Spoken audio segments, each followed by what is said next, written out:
શિવને યાદ કર્યા, આપણે કુળદેવીને યાદ કર્યા. અને આજ મારી સામે આમ તો ભગવાધારી કહેવાય તોય પણ કાંઈ ઓછું ન કહેવાય, સાધુડાનો મેળો કહેવાય તોય પણ કાંઈ ઓછું ન કહેવાય. પણ એકાદ બે મારે વાત મૂકવી છે, એકાદ બે વાત કરવી છે મા વિશે.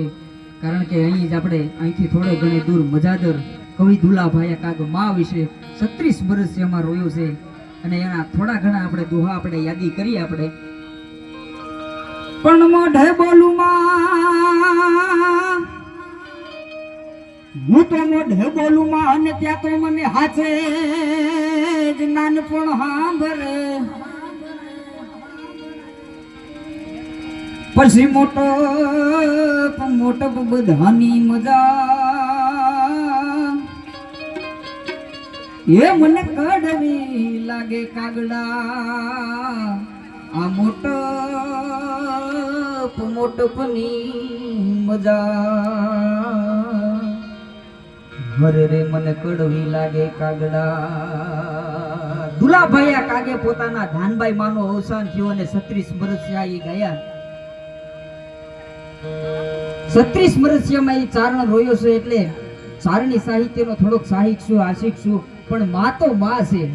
દરેક કોઈ પણ સમાજ હોય મા તો મા છે. અને મા ઈ 80 વર્ષની હોય તોય ભલે અને 40 વર્ષની હોય તોય ભલે. માતૃત્વ તત્વ એવું છે.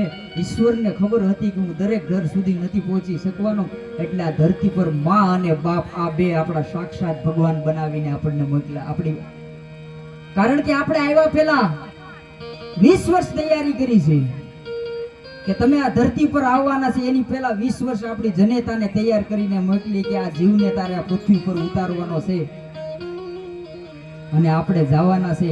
તોય પણ તૈયાર જ રાખ્યા છે. આ જગત છે, આ જગત છે. આમાં કોઈને કઈ પણ વેમ ન રાખો કે હું છે એટલે થાય છે. જ્યાં હું તત્વ આવે ત્યાંથી ઈશ્વર તમારી ને મારી, હું હોય તોય ભલે તમે હોય તોય ભલે, એ મદદ કરવાનું બંધ કરી દે છે. ઈશ્વર શક્તિ છે એમ કે તારામાં તું પણ રાખ, હું તારાથી સેટો, એ હું પણાથી દૂર.